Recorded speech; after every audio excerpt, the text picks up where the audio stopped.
Join us as we shine a spotlight on compelling conversations with leaders from Washington State and beyond. This is Conversations with Katie Hall.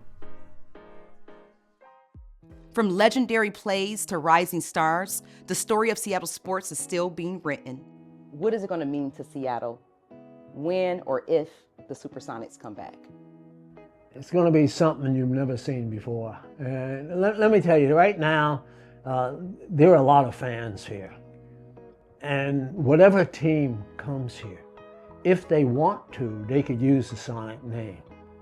And if I were them, I would, because it's a no-brainer. And for marketing, promotion, stuff like that, you would want to use the Sonic's name. The colors. In fact, you still see it if you walk around, people wearing Sonic memorabilia. Yeah. So it's still very popular here. But it was great. The fans loved the team. They supported the team. They came out for them. It was a wonderful feeling. Absolutely. And Lenny, 90 years from now, what are your desires for sports in Seattle? I want the community, the teams to be involved in the community. Give back, make your community better. And it's very easy for sports people to do that because the young people recognize them because they want to follow them. So it's an opportunity, and I think it's an opportunity worthwhile. And what could other cities learn from the way that Seattle embraced sports within our economy? Well, and how we went about it, you know.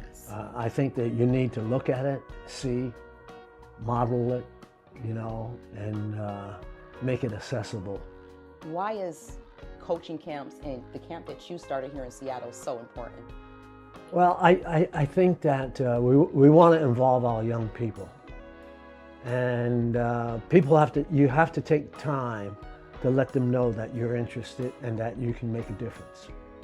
And having a basketball camp, when I first came here, there weren't any camps for kids. I think there was maybe one. And I worked at camp. It was Bob Huberg's. It was on Whidbey Island. And I decided that we needed more. Young people needed a place to go. I found out that in the off season, it was just empty. But you know, during the school year, it was a place for nuns.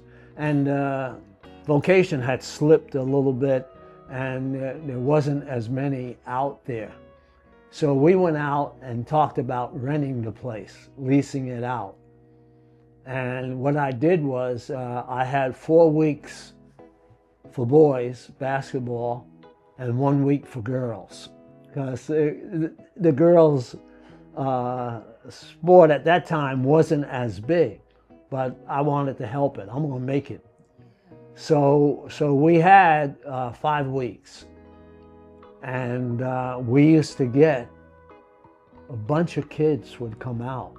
That they did. Yeah, and I hired high school coaches to work with me, and we would teach a fundamental of basketball. We taught, you know, ball handling, taught dribbling, shooting, passing, things like that, and then we had games that they played. And then also, one night a week, we'd have a skit to make it fun for the kids. It was enjoyable, but the camp, we sold it out. Seattle sports is built on passion, grit, and the love of the game. More on that when we come back.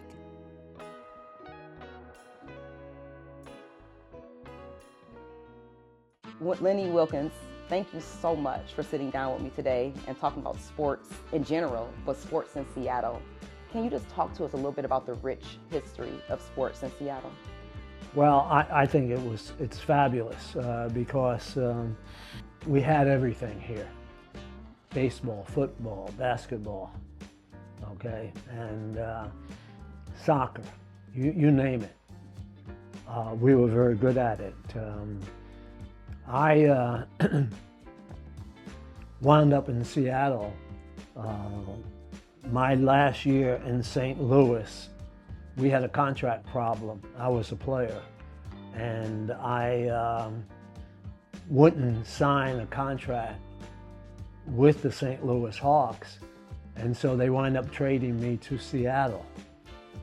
And I was traded here in '69, I think it was. And I was here 1 year, and then they wanted me to be a player coach. And I told the general manager he was crazy. You know, but then I thought about it. It was so close to training camp that I said, if we get someone in here who didn't know the team, it maybe wouldn't work out real well. So I decided that I would be a player coach. I was toward the end of my career, and it was something that I thought I could do.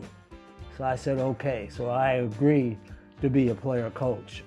So I became a player coach for the Seattle Supersonics. And what was that like? Talk to us a little bit about that. Like, what was that like? And then, like, what would be your inspiration to other veteran players on this player coach concept?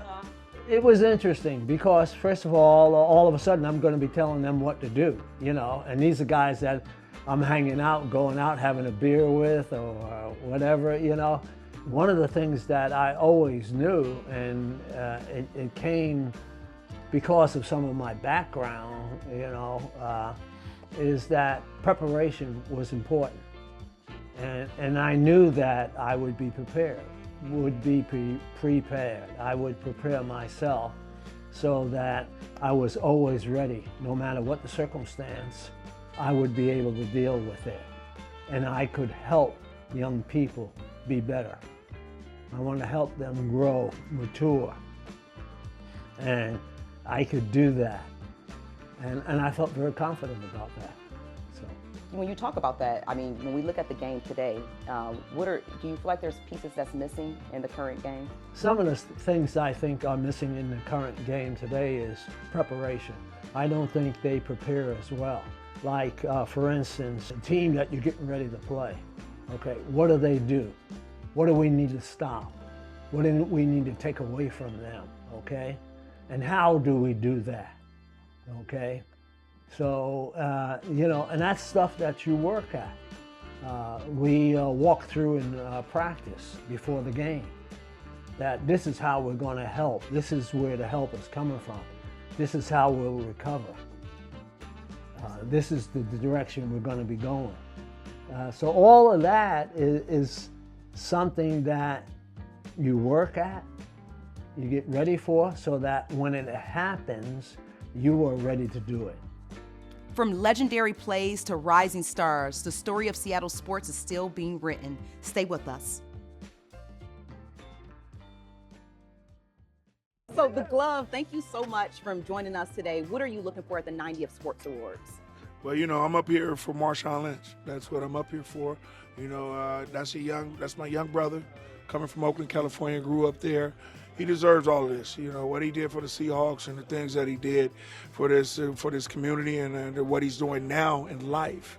You know, I like kids to understand that after you're done in a sport, you're not done. You're not over. You got to do something else. And I think he's done that to the fullest, that he shows kids that, no, you don't come broke. You don't do all that. You become a better person. You become a better businessman. You work at it. And I think he's done that at a great pace. Absolutely. And what would you want to say, if Marshawn was right here with you right now at this moment, what would you say to him? What are you most proud about?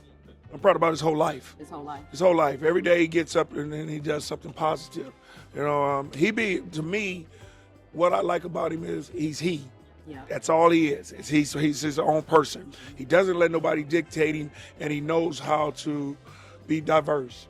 You know, he knows how to do it when he needs to do it, act the way he does, in this way. And that's what you have to do to become successful. You don't have to always act like people want you to. You can act like what you need to do at the right time and be that special person and let people love you. The people love you when they be like, I want to be around him. He's a great guy. And that's what you have to have in this world, because this world is crazy. We don't get every day. It's not promised to us. A lot of our OGs and everything are passing away. And we got to keep a dynasty of let our kids and our grandbabies understand what's going on and to teach them the right way. And that's what I like. Being from Oakland, I'm from Detroit. Kids like us, we the same. We weren't meant to make it out. Right. What do you want to say to the youth that's watching about the importance of knowing who they are and being authentic to them? Well, right now, you got kids and everything, even in Detroit and Oakland.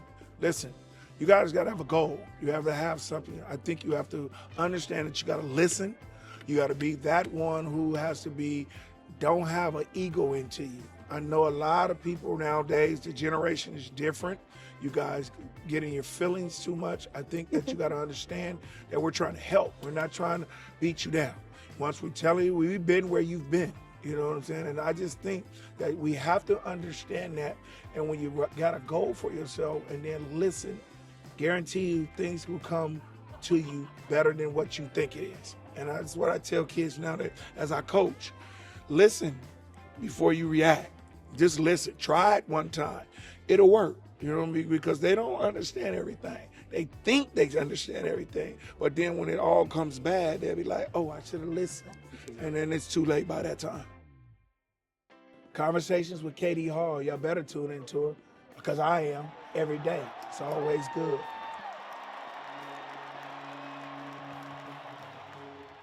Talk to us a little bit about what the Supersonics did for the culture of sports in Seattle. Well, the Supersonics were very popular.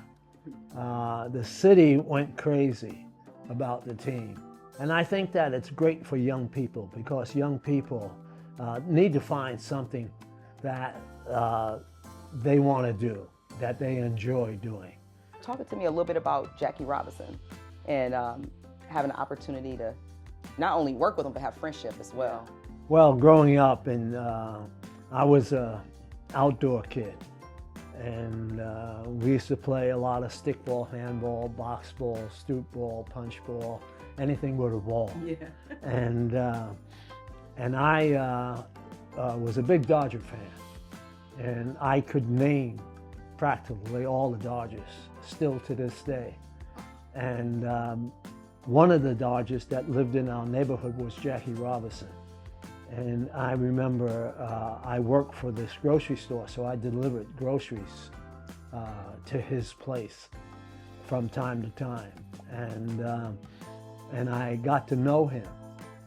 And I used to go to Ebbets Field quite a bit, you know, to watch the games. I could afford that.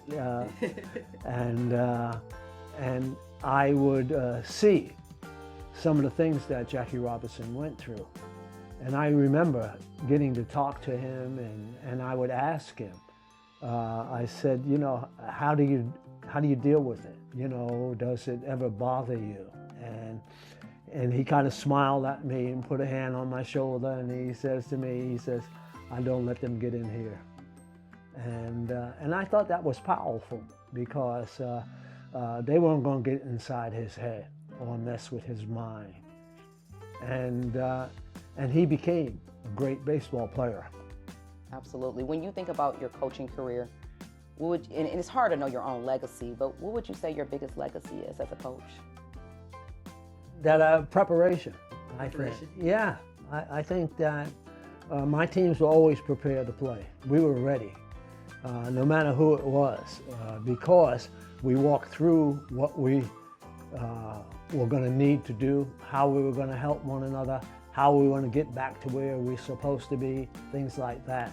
So we prepared for that. You know, we didn't just think it was going to happen. So Lenny Wilkens, you've been inducted in the Hall of Fame 4 times. That's incredible. Incredible legacy. It is. And most of the time, many of them knew about 3.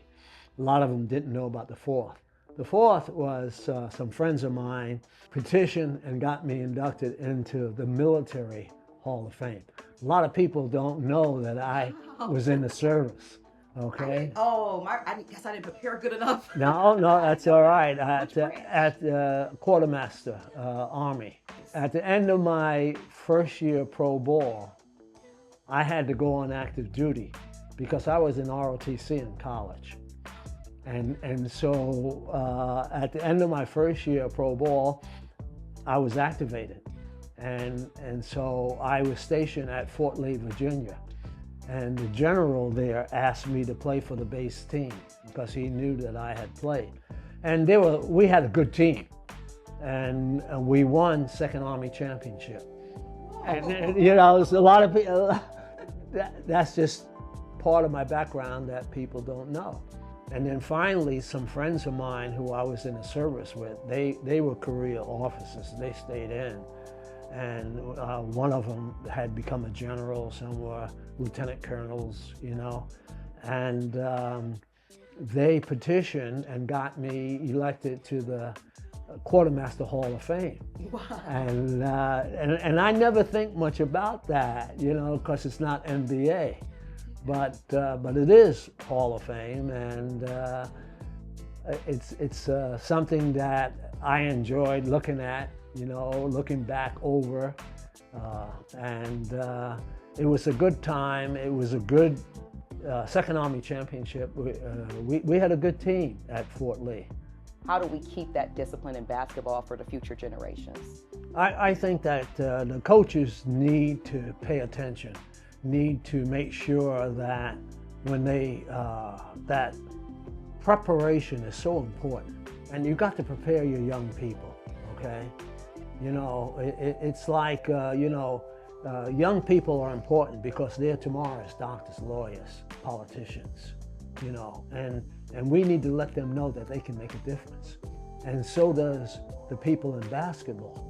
We got to let the young people know that they're very capable, okay? They got to put the time in, okay?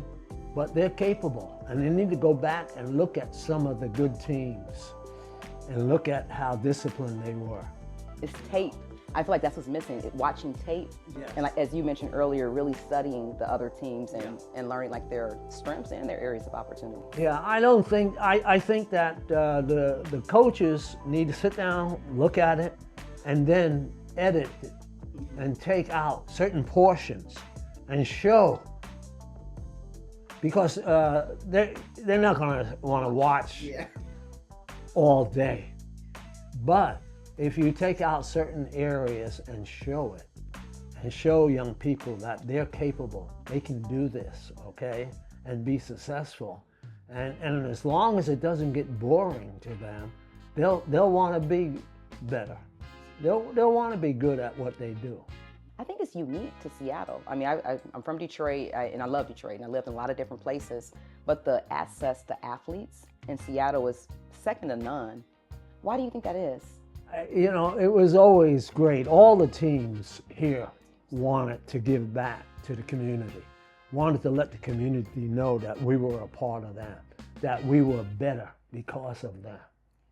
And I think that that's a sense of belonging, you know, and so it was always fun for us. And our players went many places and gave back and participated in the community. And the fans loved it. Seattle sports also gave back to the community. It let young people know that they can be involved. And they came to support the Sonics. And the players loved that they came there. And we love living in the community and giving back to the community. What kind of recommendations would you give to teams and coaches on how to get teams to work collectively to win championships? Or well, I think you have to work at it. Okay, you know, preparation is so important, and you got to work at being good. You got to work at how to defend. You know, how to rotate, how to double team, how to trap, how to recover. You know, getting back. These are things that you work at and you walk through in practice so that you're ready for them when game time comes. And so I don't think they prepare as well today. That's just me. And, you know, I'm not saying that they're not good, because they are talented. Oh, yeah, absolutely. They're very talented, Absolutely. you know. But you got to prepare. You got to be ready. And you got to put the time in to be good at what you do. What else, is there anything you want to leave our young people with from a legacy standpoint about why legacy is so important? I think it's important for young people to believe that they can make a difference. I want them to know that they can achieve, they can be successful, okay? And all it takes, hey, if you fall down, get up and start over again. I learned that real early in my career. And then in my neighborhood, if I fell down, I was going to get up, because I was going to let them know I'm coming right back. So, and I think that young people, you can make a difference. Sports are more than just games. They're memories, moments that shape us, and a reflection of the communities we call home. Seattle has proven time and time again that it is a city built on resilience, loyalty, and an unwavering belief in what's next. As we close, let's remember the players, the fans, and the legends who have left their mark, and those who continue to carry the torch forward. The spirit of Seattle sports is alive, and its best days are still ahead. I'm Katie Hall. Thank you for taking this journey with me.